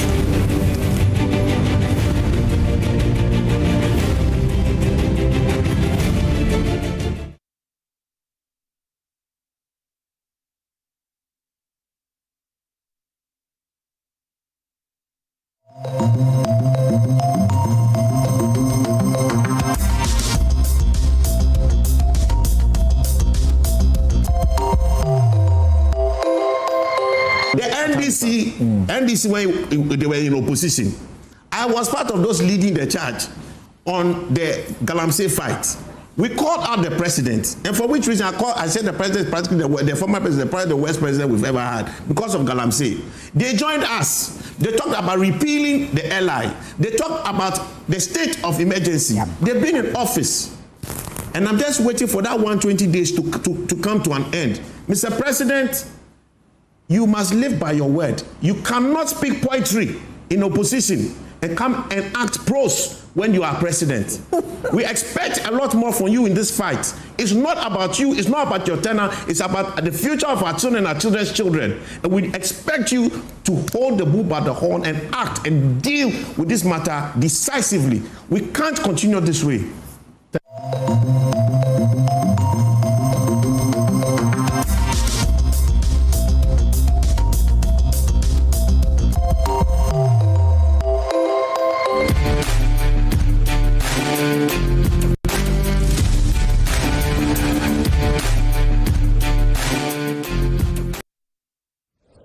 Hi there, welcome to Prime Sports with me, Razak Busbao, and we are less than 60 days to the World Cup, and the Black Stars finally have a new coach. However, there's been mixed reaction to that very appointment of Carlos Queiroz.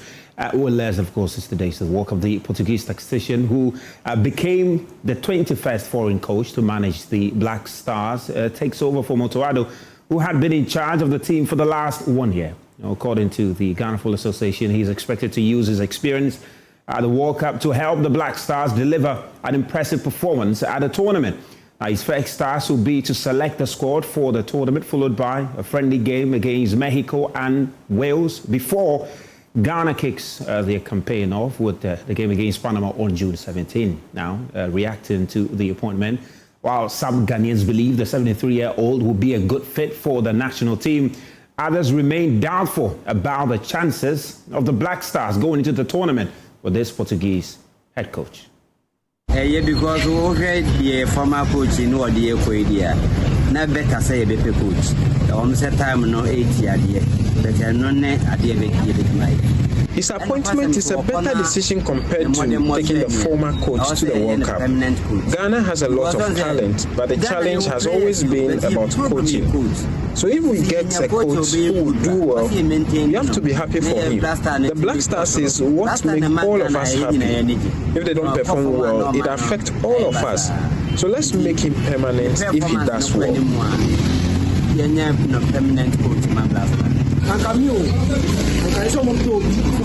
Left to me alone, they should have appointed Kwesi Appiah because he knew the boys very well. He should have been the one leading them to the World Cup.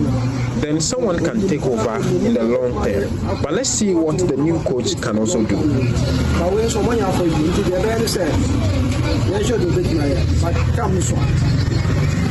To me, it's not about the coach, it's about the players. The coach will just bring out the formation and then just be telling them what to do, but it depends on the players. I don't think there was necessarily. They suggest they perform more, why not? What if they don't perform more? They will still sack the coach and bring another person. So it still depends on the players, not the coach.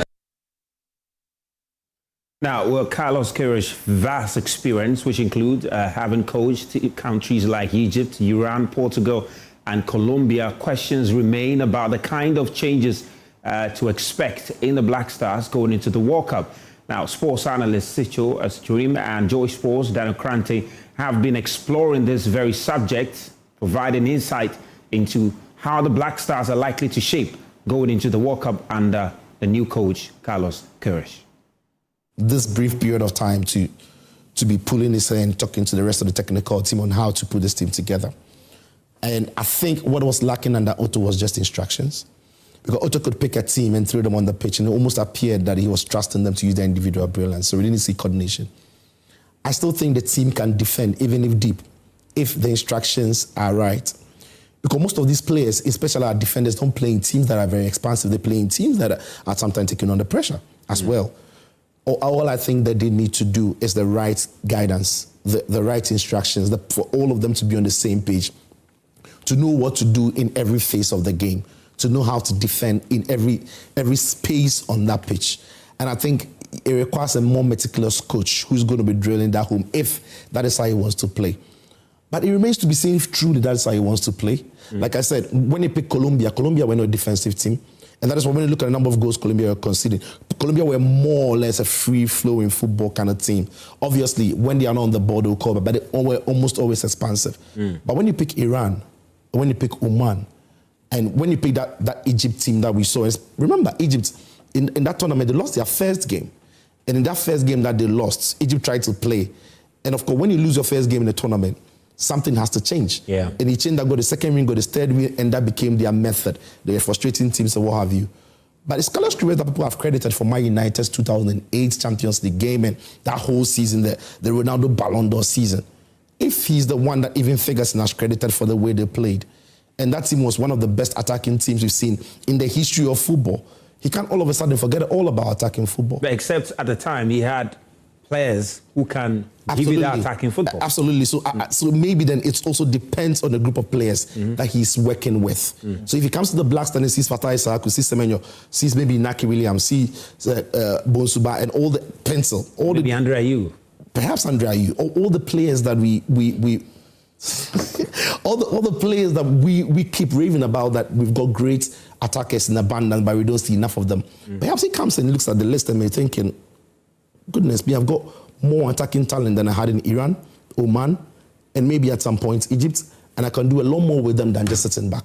So it remains to be seen if Carlos Queiroz is going to tap into what he did when we had a more attacking team, or is going to stick to what he's done more recently when it's a team that have to survive to progress. Because again, one very interesting trend with Carlos Queiroz is how he tends to build his team around the star player. So if you watch that Egypt team, yes, they didn't score a lot of goals, but when they scored, it was Salah. Yeah. He was either the one scoring or giving the assist, and he was such an integral part of how they attacked. So he knows how to get the best out of his best players. And for me, there's a part of me that is looking in the positive direction, that is having a feel of this and getting flashbacks of that 2010 Milo team. How it was compact, but how Asamoah Gyan was like the guy. When we created a chance, it was lethal. Lethal. And that is who we will need Semenyo to be at this World Cup. And the thing is, Semenyo has not had enough opportunities in terms of consistent opportunities. He's had some big chances in far few in between games, but he's not had those chances a bit more consistent. If we're able to create at least 2 good chances for him in the 3 group games, he's going to get us the goals, because that has been the numbers have shown that in the Premier League, not just this season, but last season also. He, with both feet, his movement into the box, he's a very good attacker, and he's an all-round attacker that we have at this point. So I'm trusting that Kairos will be able to build a team around him, because that's the thing. You have to put your best foot forward. You have to make sure that your most lethal players would thrive in whatever system that you are putting together. So based on his record, he knows how to get the best out of his star players. He knows how to build teams around them. And I'm hoping that he does that around Semenyo, because then again, if you look at the other supporting cast, Jordan is a sort of player who can support. No matter the style, he can support. So in as much as Otto-Addo's style was built to allow Jordan to have the finishing touch, if the next coach wants to change it and make that Semenyo, Jordan has it in his game to help that. As against Semenyo helping Jordan, he struggles in that because he wants to get on, or he needs to get on the end of things. But Jordan is a bit more all-round, can drop deep, can vacate spaces for Semenyo to go in. And I think it just suits the entire attack if the attack is built around Semenyo. Because the likes of Fatau and Bonsuba and, oh God, do it for us, Tournament Kudus, I'm still believing that he'll be fit. We can do one or two things. These guys can all support, but it's very important that your most informed player, most lethal forward going into the World Cup, probably the most informed forward, one of the top 5 or top 10 most informed forwards in the world. We have to get the best out of him. And I think the only way we can do that is to formulate or build the attack around him. Do you think he should approach this team thinking that, yes, at this point, the former coach, of course, had his own,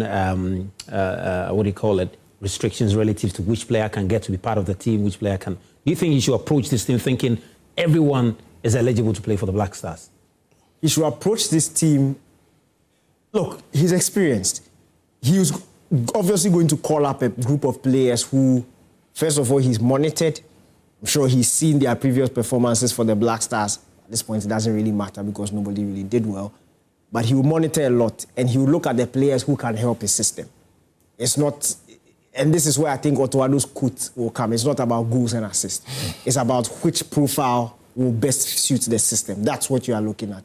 And he has that experience to look at players and be able to judge, even from videos, that this guy can do the work for me. I think that's the advantage that we have with him coming.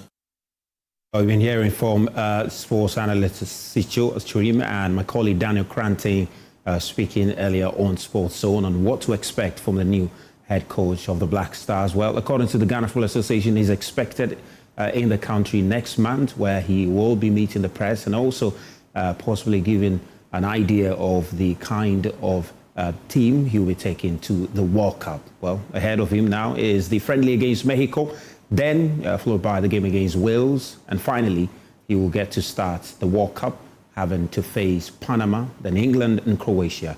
And hopefully we can get out of the group. Let's do some boxing now, because WBA Africa Gold Super Flyweight title holder Theophilus Alote has credited his corner and manager Ofori Asare after defeating Namibia boxer Jonas Erastus to claim the new belt at the Legacy Rise Sports Fight card, which was held over the weekend. Well, Alote secured victory after Erastus was unable to withstand his pressure, with the referee ruling him unfit to continue. The bout was eventually stopped, awarding Alote a technical knockout win and the vacant WBA Africa Gold Super Flyweight title. He's been speaking to my colleague Achu Tamaklo. Just listen to Makona. Anything Makona says, I just listen to him. So I was following the game plan that I came with. Most of the people were thinking you have to fight because they know me as a boxer, not a fighter. So they were expecting me to come and do, nice boxing over there. But I came with a different plan. That is what we planned for, because if I said I'm ready for a world title shot, then it means I don't have to finish all the 10 rounds with Jonas. I have to do what? Knock him. So we prepare for knockouts. So that is what I did on Friday. So everything was perfect. I wasn't surprised me knocking him out because I prepared for that, so I'm okay with that. When I'm going to the ring, I'm going to fight. I don't listen to anyone. I'm just listening to my corner because they don't know the game plan that we plan with. Come there. So anytime that I'm fighting, I'm just listening to my corner. I don't listen to the crowd.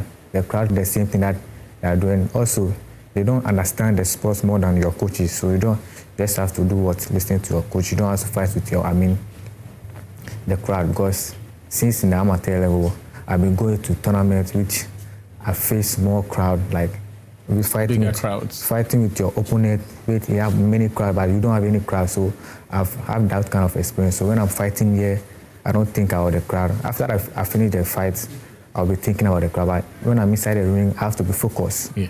I don't want any distraction. If someone will distract me, just only my coaches that have to do what distract me. So I know my coach's voice, I know their voice. So if there are many people shouting over there, and my coach still do a shout, I know that my coach is the one doing what? Shouting. Well, he's looking forward to winning a very major world title in the future. He's a very promising boxer. But let's do some European football, because Champions League second leg action is underway in Madrid between Atletico Madrid and Barcelona. It's currently 3-2 on aggregate. Atletico Madrid leading in that game. Then also in England, in Liverpool at the moment are losing to Paris Saint-Germain. They're still looking to get the comeback win, but it's appearing very difficult. Well, tomorrow Real Madrid will be in action against Bayern Munich, and then you have Arsenal playing Sporting. Well, talking about Bayern Munich, let's get in touch now with our partners DWTV for the latest in the Bundesliga, because some history was made in the Bundesliga this weekend, and also having to do with the appointment of the first ever female coach for a Bundesliga side. Well, Tom Ginoy is with DWTV and joins me now. Tom, it was an incredible weekend for Bayern Munich going into their game against Real Madrid tomorrow. They chalked some major history following their victory against St. Pauli. Tell us about that. They did indeed. They broke a record that had stood in the Bundesliga for more than half a century. Bayern have now scored the highest number of goals ever to be scored in a Bundesliga season. That's 105 times that they've had the ball in the back of the opponent's net so far this campaign. Now, the previous record was 101. Set, of course, by Bayern themselves back in the 1971-72 season. And a couple of years ago, another Bayern team, a Bayern team that under coach Hansi Flick won the treble, made it to 100, but stopped just short of setting a new record. And this time around, Vincent Kompany's Bayern men have beaten even that. The man who bagged the record-breaking goal itself was Leon Goretzka in that game against St. Pauli. But Bayern actually had 5 different scorers in that 5-0 win, and that has been one of their real strengths this season. They can count on goals coming from anywhere in the team. So Harry Kane, for example, wasn't even in the squad on Saturday against St. Pauli. Vincent Kompany resting a couple of players in between the Champions League quarterfinals against Real Madrid. But still, it was a rout for the men from Munich. Jamal Musiala, Nicholas Jackson, Michael Olise and Rafael Guerreiro, the other goal scorers. And that, again, has been, like I said, one of the strengths of the side, their real ruthlessness. Even when they take a 2-0 lead, to want the 3-0 lead. When it's 3-0, to make it 4-0. When it's 4-0, they're looking for 5-0. Now, Leon Goretzka pointed that out in an interview after the game as well, saying that his team at the moment have got this incredible level of individual talent all across the pitch, combined with a coach who demands the absolute most of his players. He demands that they never let up, that they compound their leads whenever they're able to take one, and that regardless of how many goals they've scored already so far this season, they keep looking for more. He said that they're getting a lot right at the moment and that the proof is visible on the pitch, and it absolutely is. Now, I mentioned that Champions League quarter-final. Obviously, after the first leg, the away leg against Real on Tuesday night, Bayern are taking a second leg lead into their home fixture. So it's 2-1 at this stage, meaning that Bayern are in with a good chance of progressing into the semi-final of the Champions League this season. They're running away with the Bundesliga, as we know, and of course they're already in the semi-final of the German Cup too. So a treble is still on the cards. What a season they are having. And like I say, to go back to the headline, that goal scoring record, 105 goals in the Bundesliga already this season, and there are still 5 games left to go. Incredible, really incredible. Well, let's talk briefly about Union Berlin, because they also did break a new ground with the appointment of the first female coach in the Bundesliga. I mean, tell us more about it. You know, it's such an exciting news. Absolutely. So first off, on Saturday for Union, in the afternoon, they were humiliated away from home against Heidenheim, who have been basically dead and buried at the bottom of the Bundesliga table for a long time already this season. Union were thrashed by 3-1. Then, on Saturday night, at midnight, Union announced that they were sacking their coach, Steffen Baumgart. So Steffen Baumgart is once again out of a job.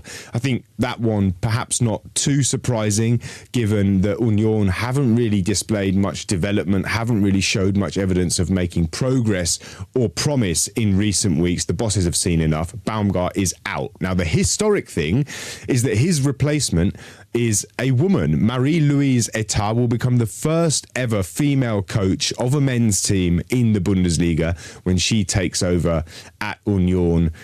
She'll be taking over the Union women in the summer, but on an interim basis for those remaining 5 games will be in charge of the men's first team as well. She already made history a couple of years ago at Union as the first ever female assistant coach on the sideline at a Bundesliga club. That was at Union as well. But now, like I say, on an interim basis for those remaining 5 games, she'll be the boss of Union's men. So I think not a great surprise that Baumgart was given his marching orders, like I say, but absolutely new ground being broken with his replacement. The first job for Marie-Louise Etat is going to be incredibly important as well, because Union are at home to Wolfsburg. Now, she obviously making history as the first female coach of a Bundesliga side will be facing one of the most experienced Bundesliga coaches that there is in Dieter Hecking.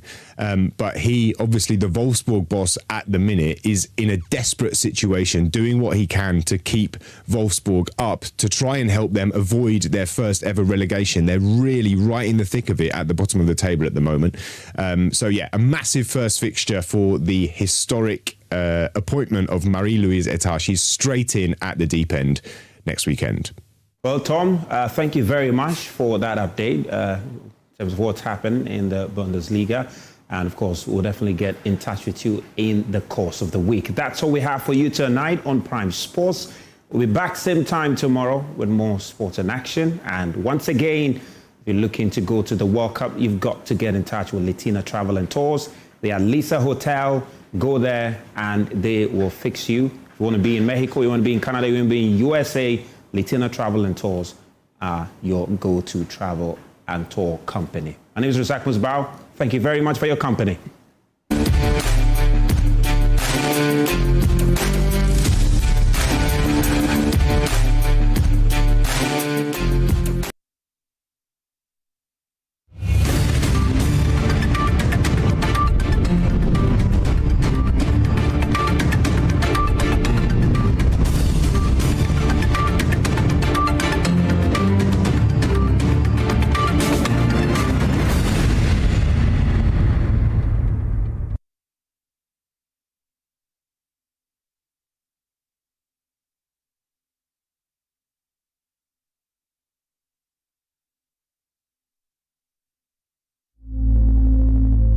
Imagine a family without a home. Imagine a song without a voice. Imagine a church without prayers. Imagine a government without citizens. Imagine democracy without journalists. Imagine a world without the media. Life is full of issues and stories about people, communities, and governments. Stories that have to be told by well-trained journalists. That's why you can't imagine news without Joy News.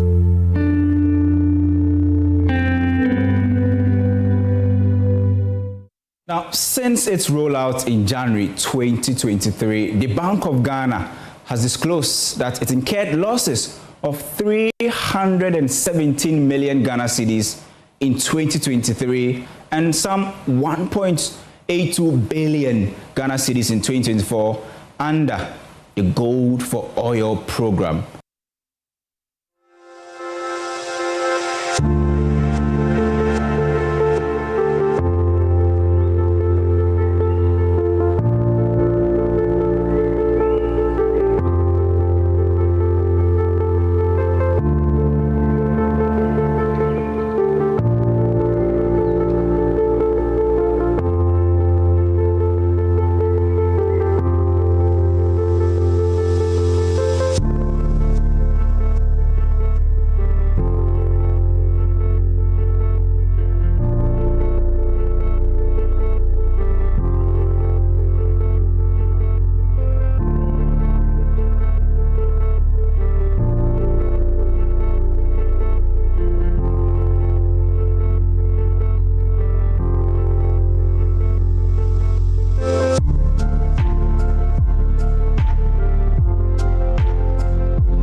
Imagine a family without a home. Imagine a song without a voice. Imagine a church without prayers. Imagine a government without citizens.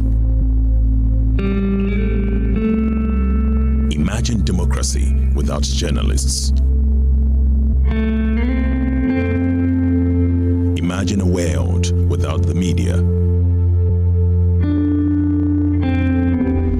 Life is full of issues and stories about people, communities, and governments. Stories that have to be told by well-trained journalists.